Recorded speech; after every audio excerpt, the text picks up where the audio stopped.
Next up, we have Lon Davis, and talk is Against the Clock Across State Lines.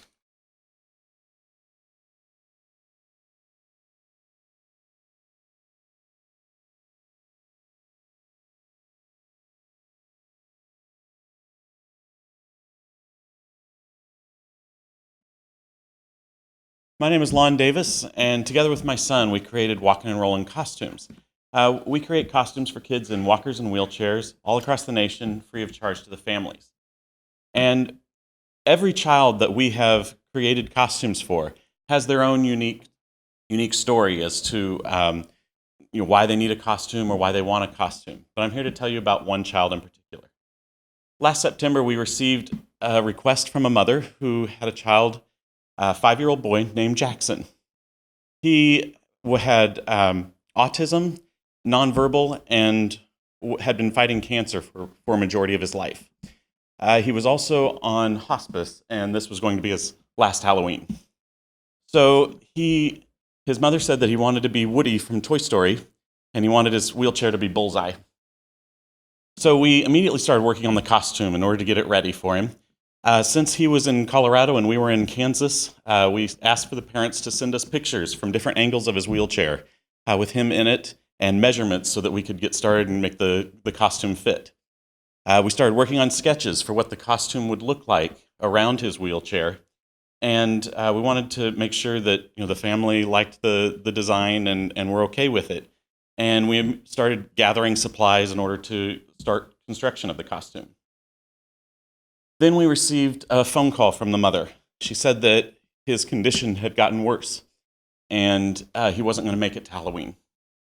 So we said, not a problem, we're going to move it up, and what are you doing next weekend? We're going to make this work.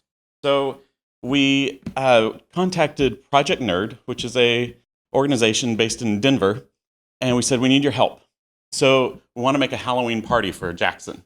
So Project Nerd contacted local businesses and tried to organize a block-wide Halloween party that would have trick-or-treating and have food donated, everything to make a party for Jackson and his family.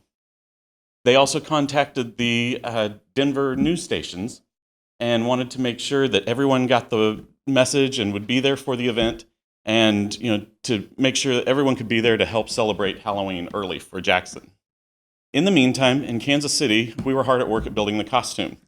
We had we went to a local makerspace called Hammerspace, and we had about 40 volunteers show up to work on not only Jackson's costume, but 6 other costumes in the same day for other kids.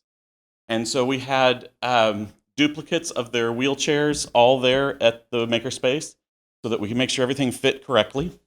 We started the frame out of PVC pipe to build how it would look. And then we had seamstresses that were helping assemble the Bullseye costume to fit around the PVC so that it looked like Bullseye was galloping and Jackson would be riding Bullseye in the wheelchair. We made sure everything was ready, and then my wife and family, we packed up the costume in the car, and we drove to Denver for the celebration.